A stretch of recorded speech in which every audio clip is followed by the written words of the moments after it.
பிதா சுதன் பரிசுத்த ஆவியின் பேராலே ஆமேன். ஆண்டவர் உங்களோடு இருப்பாராக, உம் ஆன்மாவோடும் இருப்பாராக. நீதிமொழிகள் புத்தகத்தில் இருந்து வாசகம். அதிகாரம் 17, இறை வார்த்தை 6. முதியோருக்கு அவர்களுடைய பேர பிள்ளைகள் மணிமுடி போன்றவர்கள், பிள்ளைகளின் பெருமை அவர்கள் தந்தையரே. ஆண்டவரின் அருள்வாக்கு. இறைவா உமக்கு நன்றி. கிறிஸ்துவுக்குள் பிரியமான என் அன்பு சகோதர சகோதரிகளே, இன்று அதிகாலையிலே நாம் அனைவரும் ஒரே குடும்பமாக ஒன்றாக இணைந்து இருக்கின்றோம். ஆண்டவர் தாமே இந்த இணைப்பை நமக்கு கொடுத்திருக்கின்றார். ஆண்டவர் இணைத்ததை யாரும் பிரிக்க முடியாது. ஆனால் உண்மையான உள்ளத்தோடும் ஆசீர்வதிக்கப்பட்ட பிள்ளைகளாக அவரை தேடி வந்து அவருடைய பாதத்தில் அமர்ந்து அவரை உற்று கவனித்து அவர் நம்மோடு பேசும் பொழுது அந்த வார்த்தைகளை கேட்டு அவருடைய வழியில் நடக்கக்கூடியவர்களாக நாம் மாறும் பொழுது உண்மையிலே ஆண்டவர் நமக்கு எல்லாவித ஆசீர்வாதங்களையும் கொடுக்கின்றார். பிரியமானவர்களே, ஆண்டவர் தரக்கூடிய ஆசீர்வாதத்தை உங்களிடம் இருந்து யாருமே எடுத்துக்கொள்ள முடியாது. ஏனென்றால் ஆண்டவர் எதை கொடுத்தாலுமே அதை நிரந்தரமாக நிறைவாக கொடுக்கக்கூடியவர், அரை குறைவாக கொடுக்கக்கூடியவர் அல்ல என்பதை நாம் அறிந்து இருக்க வேண்டும். பிரியமானவர்களே, ஏற்கனவே நான் உங்களிடம் சொல்லி இருக்கின்றேன், வளைகுடா நாடுகளுக்காக நாம் அனைவரும் ஒருமனப்பட்டு ஒரே குடும்பமாக ஜெபித்து ஆண்டவர் தாமே அங்கு இருக்கக்கூடிய அரசியல் தலைவர்களோடு பேசி அந்த போர் நிறுத்தத்தை ஏற்படுத்த வேண்டுமாய் இந்த நாளிலே நாம் மன்றாடுவோம். ஏனென்றால் நாம் ஜெபிக்கும் பொழுது உண்மையிலே விண்ணகத்தின் கதவுகளை திறந்து அநேக வான தூதர்கள் போர்களை புரிவதற்காக பாதுகாப்பதற்காக நம்மளுடைய காவல் தூதராய் இருக்கக்கூடிய மிக்கேல் ஆண்டவருடைய தலைமையிலே வந்து அங்கு இருக்கக்கூடிய மக்களை பாதுகாப்பார்கள். எனவே தொடர்ந்து உற்சாகத்தோடு அவர்களுக்காக நாம் ஜெபிப்போம். அதே போல் அன்பார்ந்தவர்களே, நான் இருக்கக்கூடிய பங்கு தளத்திலே அந்த கோயிலில் கொஞ்சம் ஆர்டிஸ்ட் ஒர்க் நடந்து கொண்டு இருக்கின்றது. உங்களிடம் நான் தொடர்ந்து கேட்டுக்கொண்டு இருக்கின்றேன். அநேக பேர் உதவி செய்திருக்கிறீர்கள், நான் அது மறுக்க முடியாது. உங்களுடைய உதவி உண்மையிலே ஒரு பலன் தான்.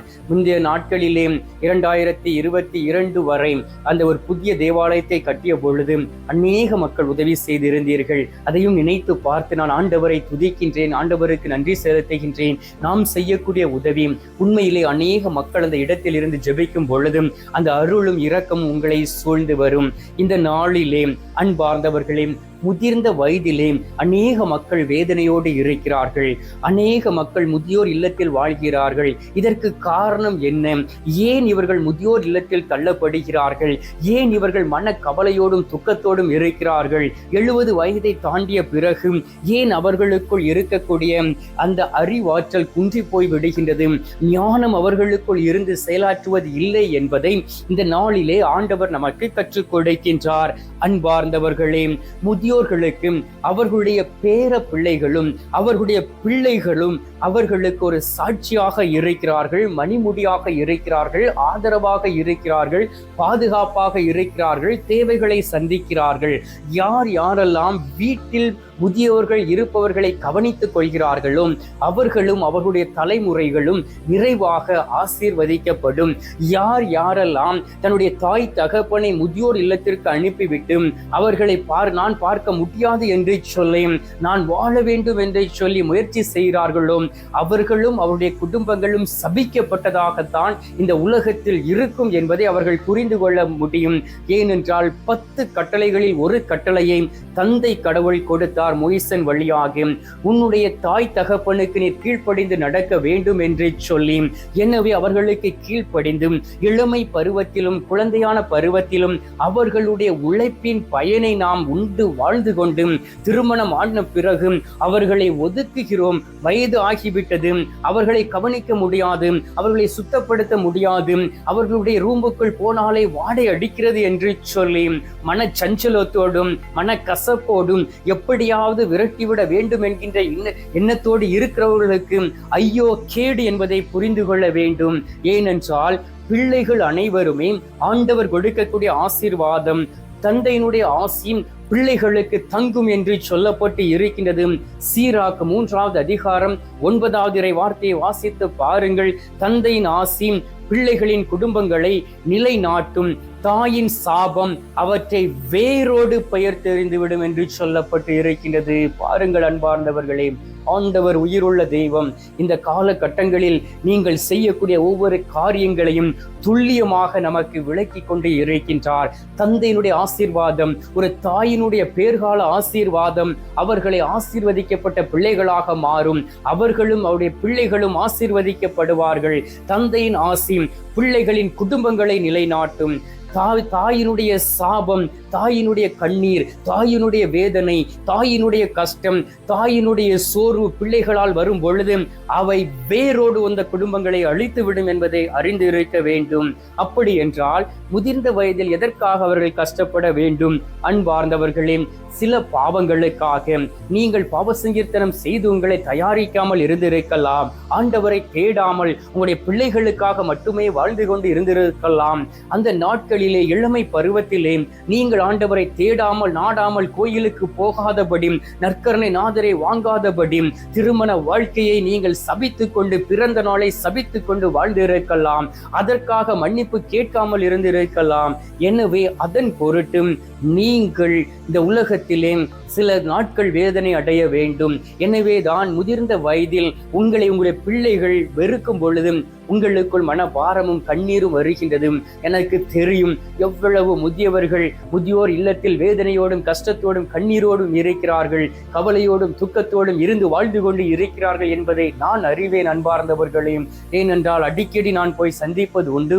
உங்களுக்கு தெரியும், 136 முதியவர்களுக்கு முடிந்த அளவுக்கு உதவியும் செய்து கொண்டு இருக்கின்றேன். எனவே நீங்கள் பிள்ளைகளை தாங்கும் பொழுதும், நீங்கள் உங்களுடைய தாய் தகப்பனை தாங்கும் பொழுதும், வீட்டில் இருக்கக்கூடிய முதியோர்களை தாங்கும் பொழுதும் ஆண்டவருடைய ஆசீர்வாதமும் ஆண்டவருடைய பலனும் கரமும் உங்களோடு கூட இருக்கும். பாருங்கள், தொடக்க நூல் 27வது அதிகாரம் 27வது வார்த்தையை வாசித்து பாருங்கள்.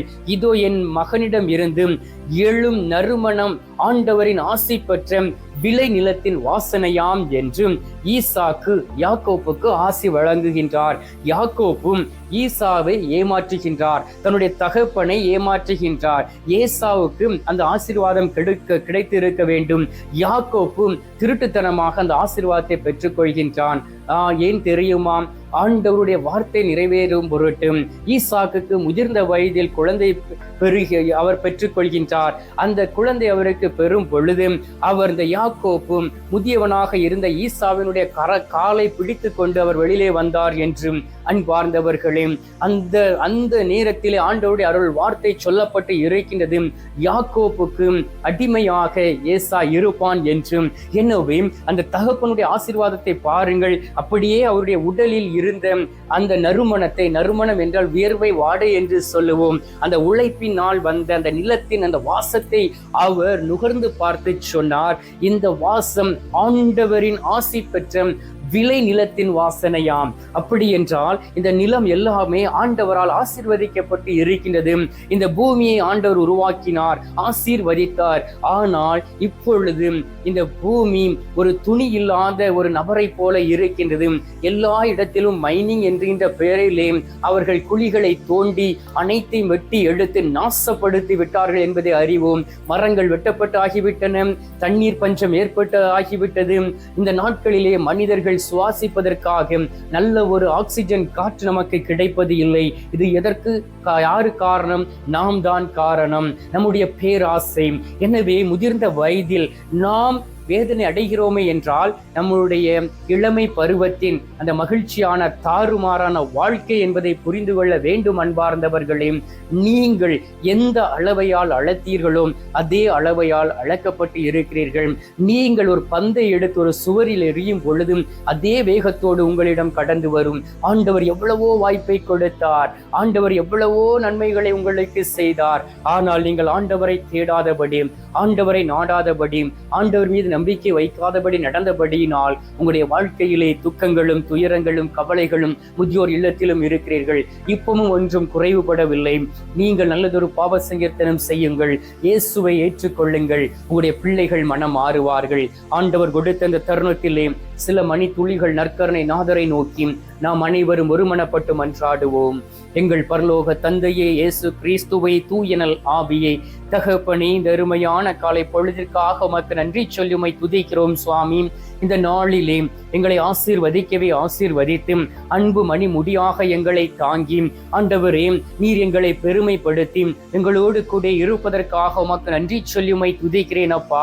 ஆண்டவரே, ஈசாக்கு தன்னுடைய மகன் யாக்கோப்பை ஆசீர்வதித்ததை போல நீர் எங்களை ஆசீர்வதித்து இருக்கின்றீர்.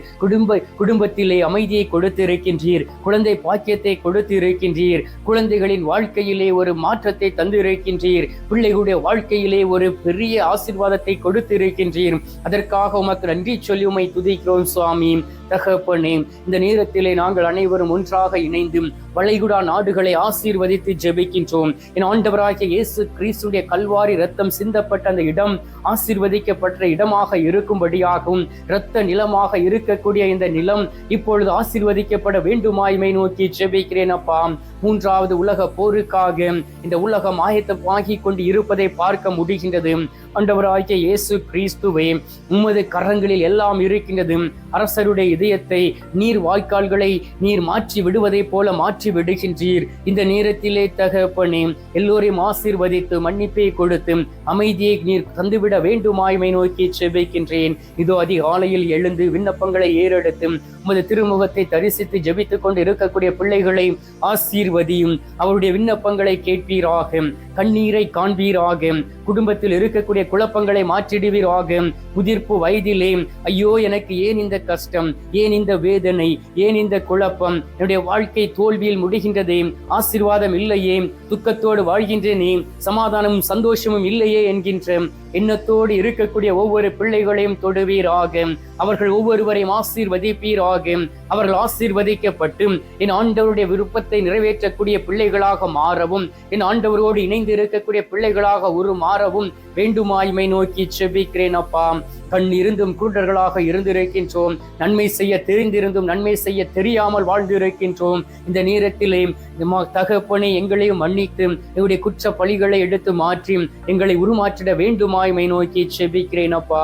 இந்த காலை பொழுதிலே நீர் எங்களுடைய ஜெபத்தை கேட்டிருப்பதற்காக உமக்கு நன்றி. ஜெபத்தை கேட்டு பதில் தந்திருப்பதற்காக உமக்கு ஸ்தோத்திரம், ஸ்தோத்திரம், ஸ்தோத்திரம். மீட்பெரும் இரட்சகருமான இயேசுவின் திருக்கரத்தில் ஒப்பு கொடுத்து எங்கள் தாய் கன்னி மரியாள் வழியாக ஜெபிக்கின்றோம். அன்பு தந்தையே, ஆமீன். பரலோகத்தில் இருக்கிற எங்கள் பிதாவே, உம்முடைய நாமம் அர்ச்சிக்கப்படுவதாக, உமது ராஜ்யம் வருக, உமது சித்தம் பரலோகத்தில் செய்யப்படுவது போல பூலோகத்திலும் செய்யப்படுவதாக. எங்கள் அனுதின உணவை எங்களுக்கு என்று அளித்தருளும். எங்களுக்கு தீமை செய்கிறவர்களை நாங்கள் பொறுப்பது போல எங்கள் பாவங்களை பொறுத்தருளும். எங்களை சோதனை விழவிடாதையும் தீமையில் இருந்து எங்களை ரட்சித்தருளும். ஆமீன். அம்மா தாயே, மாதாவே, எங்களுடைய ஜபத்தை கேளுங்கள் அம்மா. அருள் இறைந்த மரியே, வாழ்க்கை கர்த்தர் உடனே பெண்களுக்குள் ஆசீர்வதிக்கப்பட்டவள் நீரே. உம்முடைய திரு வயிற்றின் கனியாகிய இயேசும் ஆசீர்வதிக்கப்பட்டவரே. அச்சிஷ்ட மரியே, சர்வேசுடைய மாதாவே, பாவிகளா இருக்கிற எங்களுக்காக இப்பொழுதும் எங்கள் மரண நேரத்திலும் வேண்டிக் கொள்ளும். ஆமேன். பிதாவுக்கும் சுதனுக்கும் பரிசுத்த ஆவிக்கும் மகிமை உண்டாவதாக. ஆதியில் இருந்தது போல இப்பொழுதும் எப்பொழுதும் என்றென்றும் இருப்பதாக. ஆமேன். அன்பார்ந்தவர்களே, நற்கருணை நாதர் தரும் ஆசீர்வாதத்தை பெற்றுக் கொள்வோம். எல்லாம் அல்ல இறைவன், பிதா, சுதன், பரிசுத்த ஆவி உங்களை ஆசீர்வதிப்பாராக. ஆமேன்.